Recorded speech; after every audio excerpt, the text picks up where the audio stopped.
All right, we're going to continue with our media availabilities here at Richmond Raceway. In advance of tomorrow night's Monster Energy NASCAR Cup Series Toyota Owners 400, we are joined by Daniel Hemric, driver of the number 8 Bass Pro Shops Tracker Boats Chevrolet. Please raise your hand. We'll get a wireless microphone to you so we can kick off the questions here for Daniel. We'll start here with Chris and then go to Dustin. ChrisKnightCatchFence.com. So is that luck charm going to work this weekend? We're going to find out. We got plenty of them, that's for sure. It was cool to, I was, kind of posting that as a joke, and to see all the fans sending so many different, very interesting gifts / lucky charms for us is pretty cool to see how they're actually implemented, but it was cool to see everybody react to that. How are you keeping your spirit up despite the bad luck that you've experienced this season? Yeah, it's just been a matter of trying to fall back on the things that have got me through times like this in my life. This is definitely, one of the harder moments because you got to kind of regroup and redo it all over again in such a quick time frame, where some of the other series I've ran, you've had more time to either dwell or rebuild on whatever situation. And so it's kind of a good and bad thing, right? You got to turn around really quick and flip it around. But just a support group around me. My wife, obviously, first and foremost, she's seen me and dealt with me through all stages of life trying to get to this point. So just leaning on her, and as well as, organization. They know the trials and the things we were going through, and it's not anything that any of us haven't experienced before. It's just been a little bit longer drawn out than what we want it to be. But in the grand scheme of things, I've said it time and time again that the sun comes up when you get another shot at it, and that's the way I'm approaching it. We'll go to the left to one, Dustin, and then go to the right to the other one.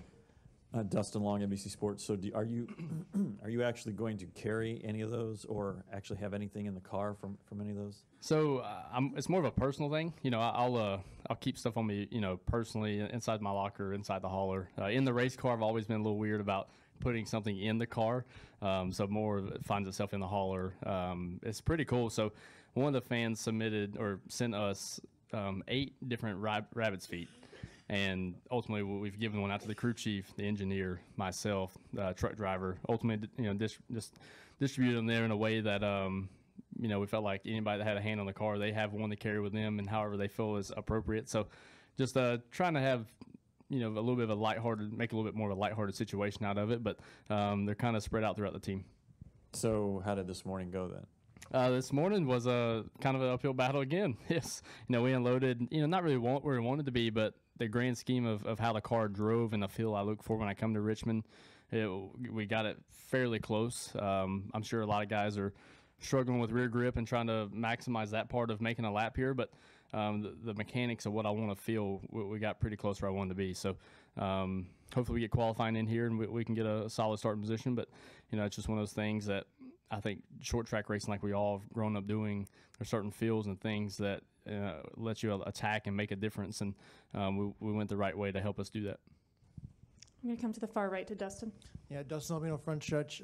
You might have answered this with the rabbit feed, but was that the most interesting good luck charm you had? So, in all fairness, when I posted it was Monday or Tuesday, and we left pretty early to come up here, so I haven't got to see the full box of from my understanding, a huge box of stuff came in as I left the shop the other day, so I can't quite answer that probably until next week. I'm very interested to see what all we have received, but definitely a lot of items, say the least. So yeah, I think the rabbit's feet for sure was probably the most interesting to date. There's been a couple lucky coins, just a whole bunch of stuff that is still to be seen. And how much do you lean on Austin for advice or help? Very heavily. I don't look at Austin as just a teammate. I mean, he's family to me as a guy. I watched him grow up and been a part of some of his success and seen him have the success he's had, and he's also had his own struggles at times and stuff that I've seen and witnessed with my own eyes. So I guess it was after Texas I reached out to him as well as RC and asked them both, man, this is probably the bottom for me. I don't know which way to go here. And they said, hey, just keep putting your best foot forward, and leaning on guys like that that have experienced the same struggles at times, and came out on the other side with success. That's all the motivation you need. It's no different than the story of our boss in RC and what he's done with the company at Richard Childress Racing. It wasn't always just everything hunky-dory. It had its own struggles as well. So a lot of knowledge inside of our company that as long as they stay patient with me, they're giving me time to be patient with myself. And and it's helping. I think turn the corner. It's just a matter of seeing it actually, result in results. And once we get to that point, I think we'll be just fine. Additional questions for Daniel? Go to Zach and then Kelly.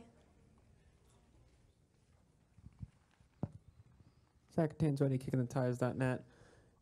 Obviously, making your debut here in the number 8, do you have any different feelings when you come into this place? Perhaps do you set this as a gauge for what you've learned since then? Not really. Picking to make my debut here, we got in trouble early in the race and had some things happen that kind of put that race as a race from a on-track performance thing that I try to forget because on a personal level, that's one of the biggest moments of my life was making my Cup debut here last year. And from the racetrack standpoint, this is a place that I'm the most confident at whenever I come to. This is my favorite racetrack out of anywhere we go to. I feel like I know what I need and I know what I want. And I'm very verbal about what I want and what I need, my race cars, and then it's a matter of whether or not if we can get them there. Because of that, I feel I have a ton of confidence when I'm asking for those kind of changes. And so with all that being said, I can't really use it as a benchmark based off of my first race here in the Cup car. But I think just as far as translating field to field throughout different series that I've ran here at Richmond, I think I can use that as a benchmark to see what our Xfinity cars are from a raw standpoint of how they stacked up to us having success in it versus the Cup car and seeing how changes, right? I mean, with this aero package, we've been to places where but that's such a variable, it's hard to really know what you're looking for. But coming here when you're fighting mechanical grip all night, all day, I think it's a good way to judge what changes or what from series to series, and that's what the benchmark for me. Go to Kelly. KellyCrandallRace.com. So, luck aside, if you could wave the magic wand and say and have one thing be fixed with this team to get it running better, is it speed? Is it balance?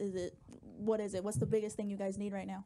For us, it's just been balance. It's we've been on both sides of it all year. At times the speed has been fine, just haven't been able to maintain the balance throughout the course of an entire race. The racetracks are obviously going through a big change, but we never, even when we've had the speed, I haven't necessarily felt like, man, my race car drives like, a top 5 or top 10 capable of car. We've had a couple of them that I thought maybe if everything went right, Atlanta maybe could have been our only top 5 and probably best finish of the year if things go right there. But outside of that one run, we've had probably a, 11th, 12th, 15th place car at best when we had the balance as close as we could get it. So getting that balance better, and then obviously figuring out what it takes to make speed with it. I wish we could kind of flip those things. I wish I had the balance and not the speed, because I think the way these races have went, the balance has mattered more than the speed has. And it's just something that we're kind of evolving with as we figure out more and more about the package itself. And obviously, as the drivers, myself and Austin, are got to be the leaders to trend this thing in the right direction to make sure we're going the right way. And we've had a couple of things throughout the last couple of weeks that have allowed us to hone in on that, and hopefully that's what we're doing. Any final questions for Daniel? All right, Daniel, thanks for joining us. Good luck this weekend. Thank you.